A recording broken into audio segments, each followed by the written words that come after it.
So it's Monday, and on Mondays, we answer questions from single people. Today is going to be an exception to that rule, but I still think there will be valuable information for those who are looking for a spouse. Should we get going? As always, the single people are losing out. Not this time. Not this time, I promise. Assalamu alaikum and welcome to the Muslim Marriage Podcast, where we show you how to find and build a healthy marriage as a Muslim. I'm Zara Hassan. And I'm AJ, and we've been married for 3.5 years. If you like our videos, please comment and subscribe. Ask your questions below or on our website, and you may feature in one of our future videos with your permission. And please remember, everything we talk about can be found on our website, zahrahassancoaching.com. And as a thank you, get your free copy of my compatibility guide available in the links below. So before we get started with this week's episode, if you are a single woman and are exhausted by downloading and deleting the dating apps, I have created a free live with me dating app training just for you. So space is limited. Sign up in the link in the description below. So that brings us to this week's episode, which is entitled, How Did I Miss These Red Flags? Interesting. So this is going to be a question coming from the Muslim Marriage subreddit, which is a little bit different. But here we go. So a sister says, I am in a difficult situation right now. My husband and I got married 2 months ago. He pursued me very persistently, saw me once, and then immediately went to my parents and asked for my hand. Before the wedding, we had several conversations about financial responsibilities and the roles of husband and wife. He presented himself as the ideal partner, insisting he would take full financial responsibility, even saying he'd give me pocket money. We both work and earn roughly the same salary. I live and work in a city that's about 2 hours away from him. My parents and I discussed this with him before the marriage, and he said he had no issue with the distance, especially since I'm trying to build experience in my field.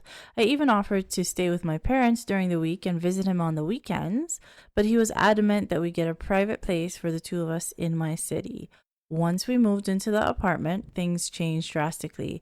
He suddenly said he wouldn't contribute to the rent because we're living here because of my job. He also expects me to cover the cost of eating out, even small things like coffee. When I push back, he accuses me of being stingy and says I should be spending my money on him.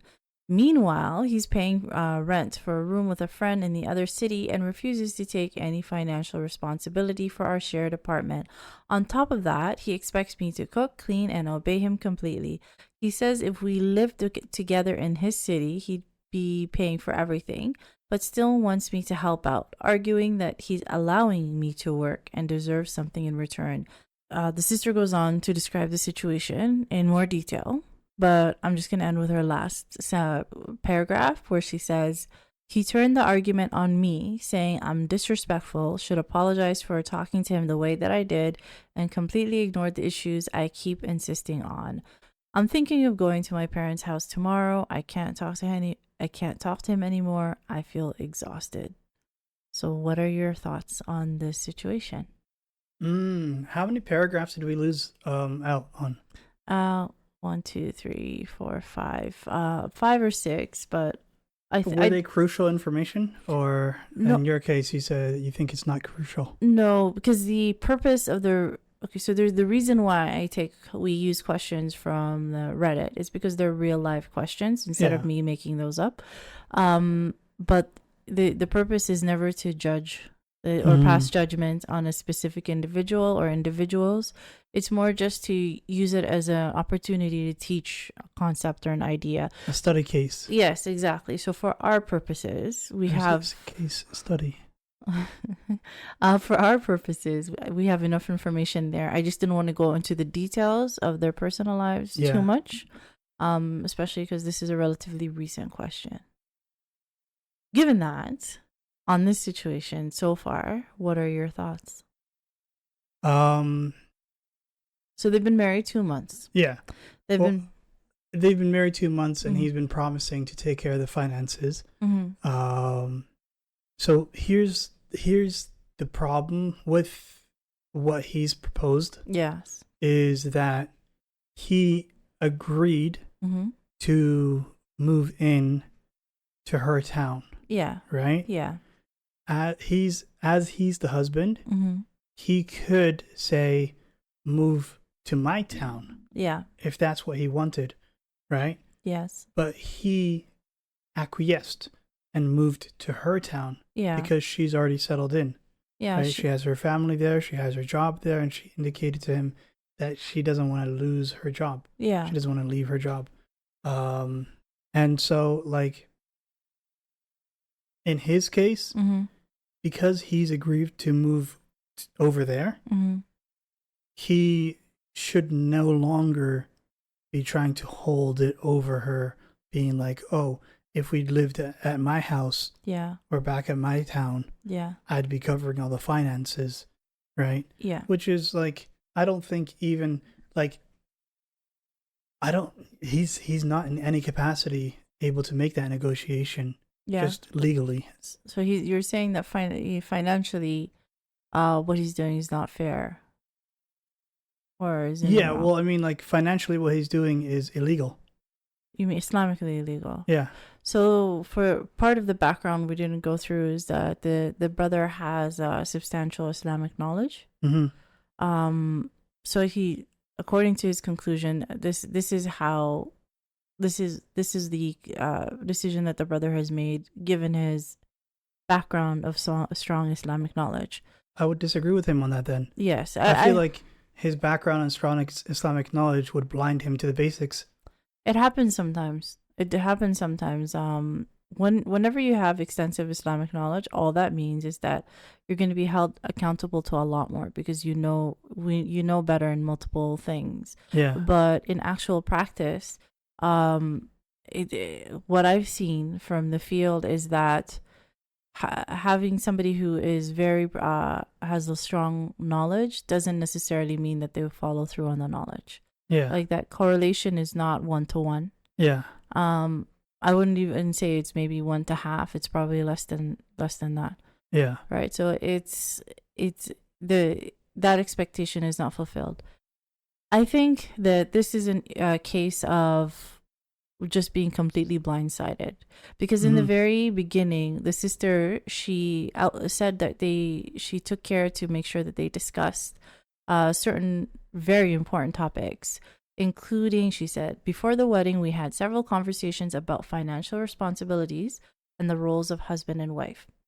So that means I'm going to assume that means that they came to some agreements because all of the factors that she listed, including the fact that she's going to have to stay in town, this is how much money I'm going to be making, etc., etc., etc. I'm assuming all of those were known, right? And these are the plans that they made together, and then suddenly the plans changed. Yeah.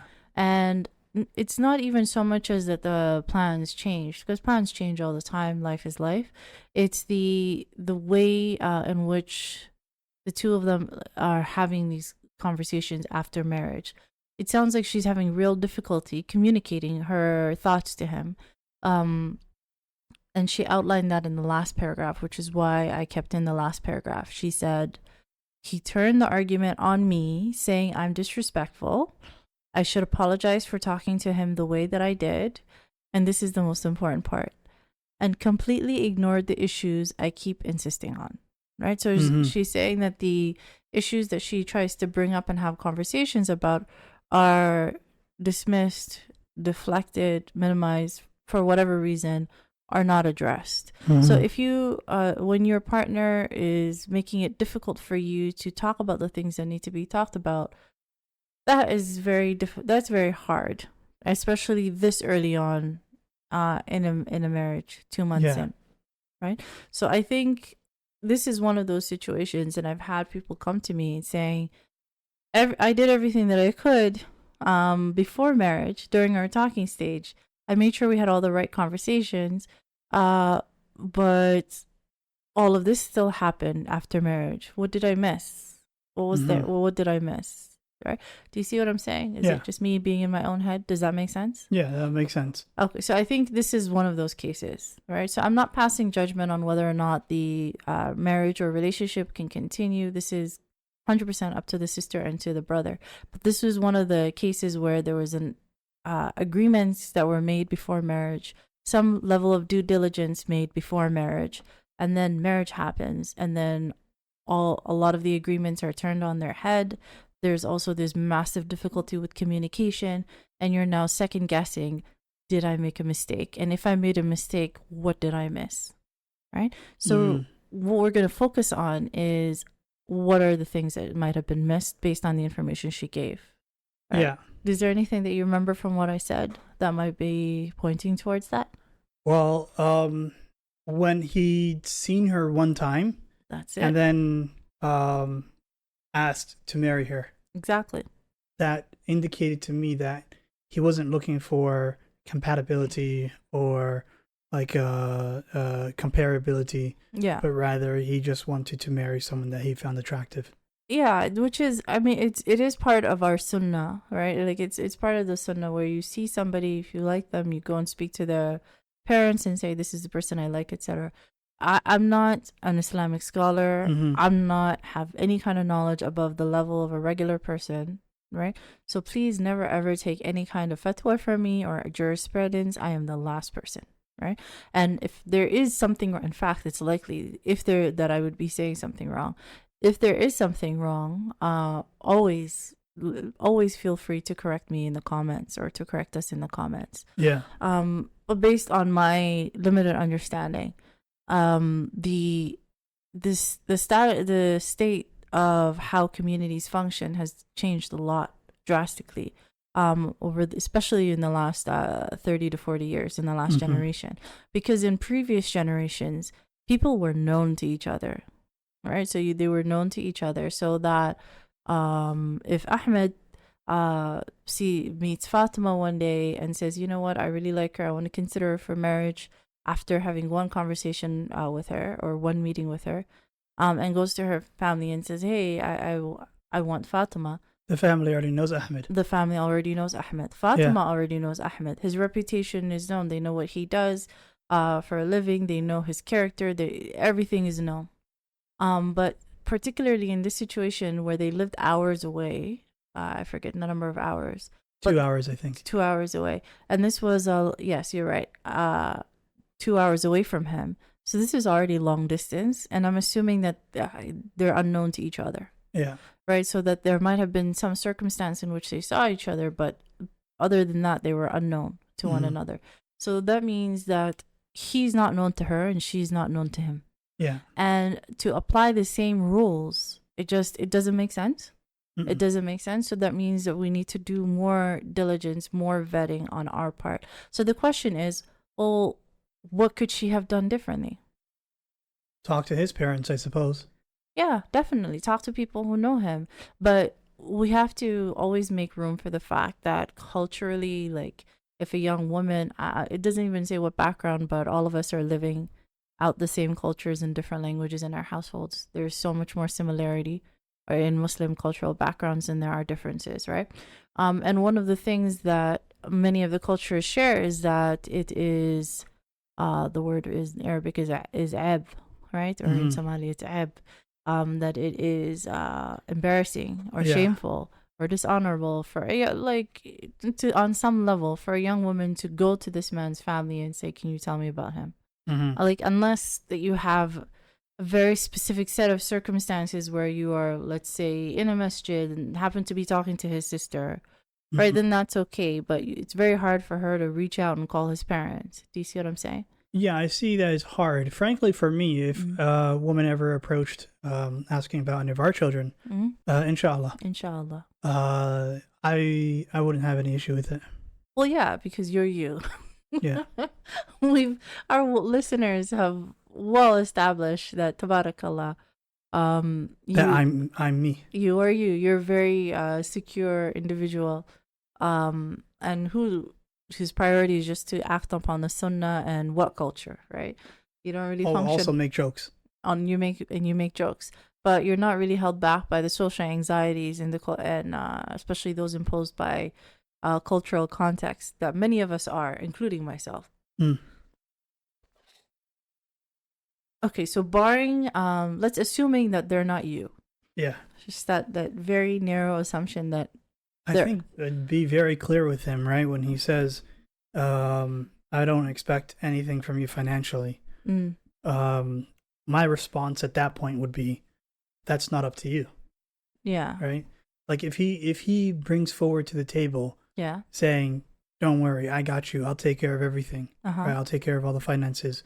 Her response right then and there should be, okay, but that's not up to you. I don't know why you're bringing that up, Yeah. right? It's like, for example, I come up to you and say, I promise to let you breathe, Okay. right? Yeah. You'd be like, okay, but you shouldn't have to make that promise. Yeah. Yeah. I You see know, what you're saying.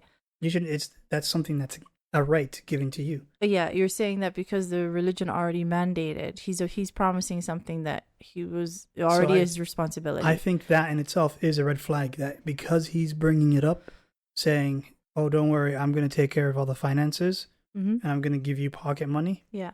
Right. Yeah. I think that itself might be a red flag because that should be the standard. That should be the given. You know. But I can also see why someone would need to bring that up. Yeah, because in this day and age. Yeah, Because people are backwards thinking.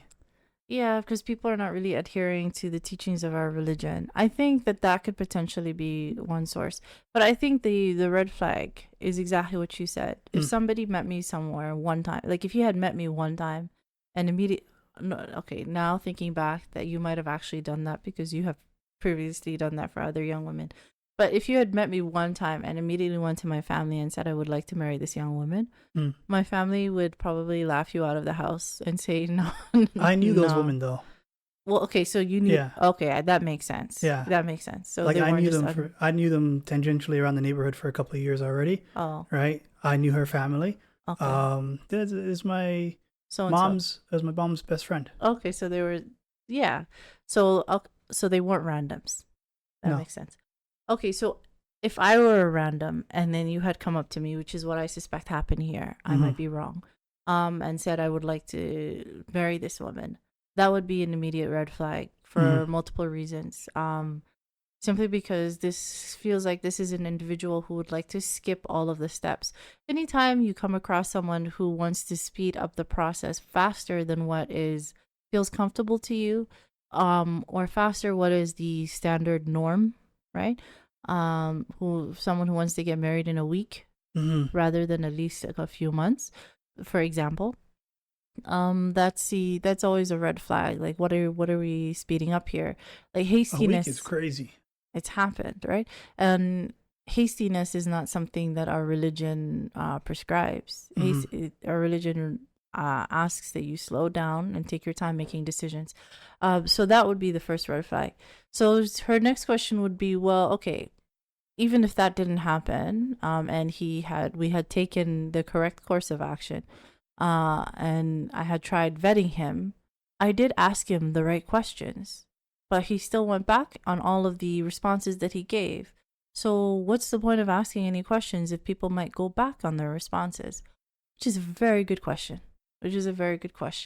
And I go through in a little bit of detail on how to address this in the compatibility guide, because it's so important to have an idea of how to be able to control for whether or not a person is actually being sincere.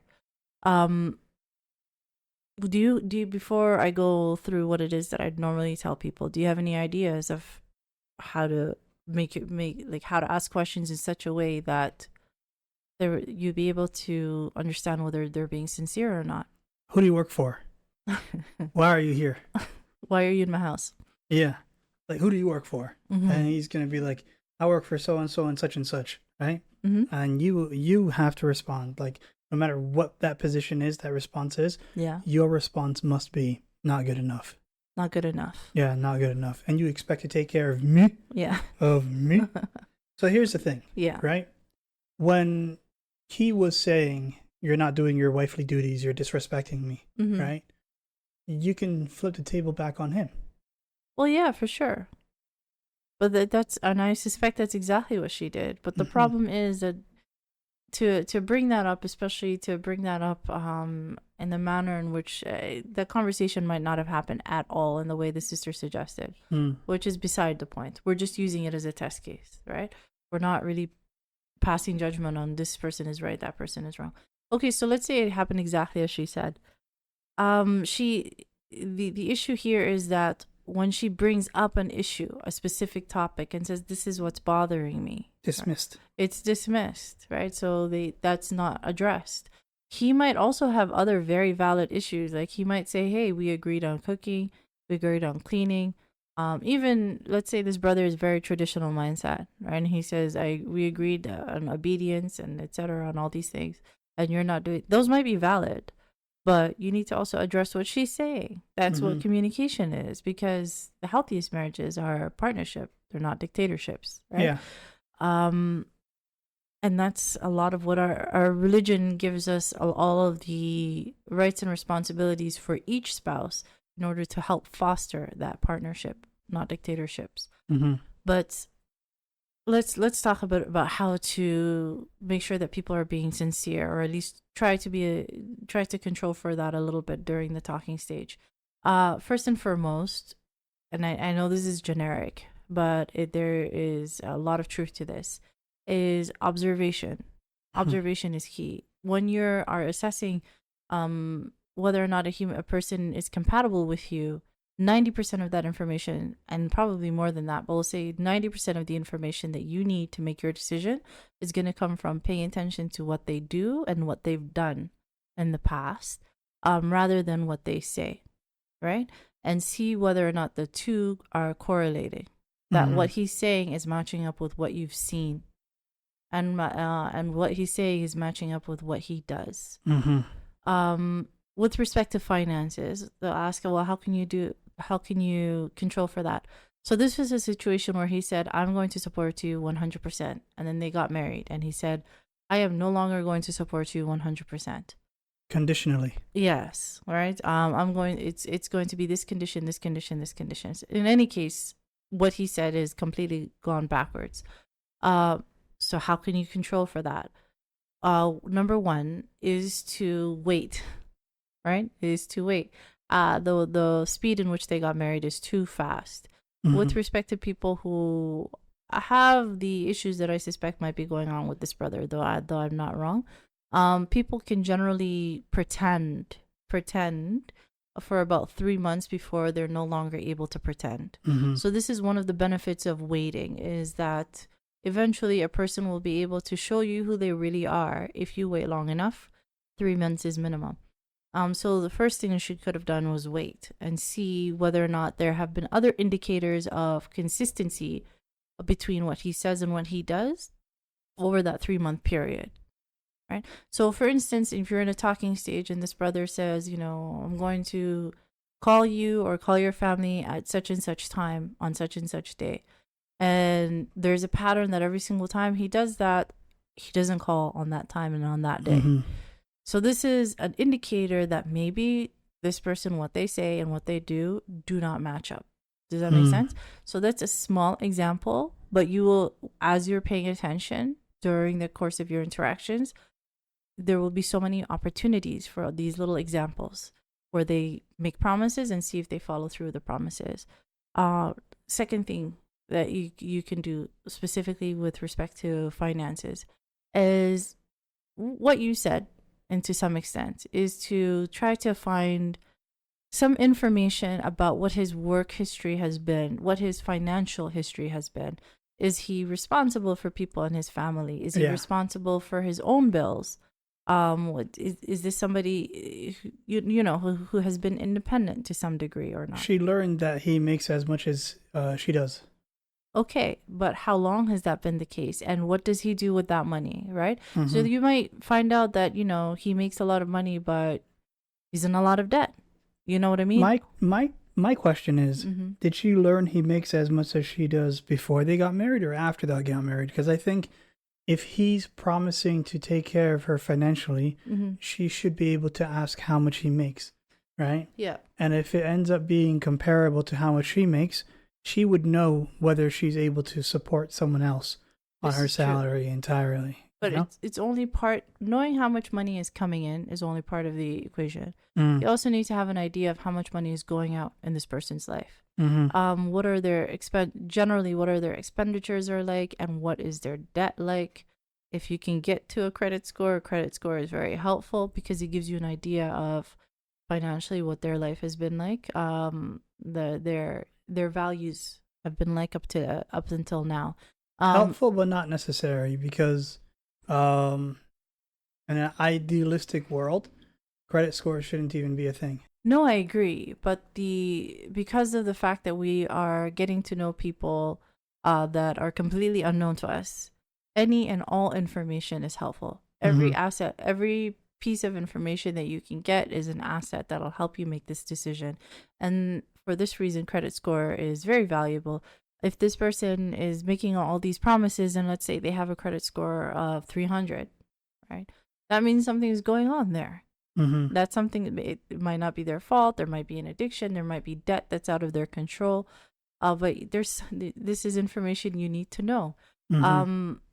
So therefore, to ask, and I listed a number of those questions in the compatibility guide, but to ask some questions about their financial history.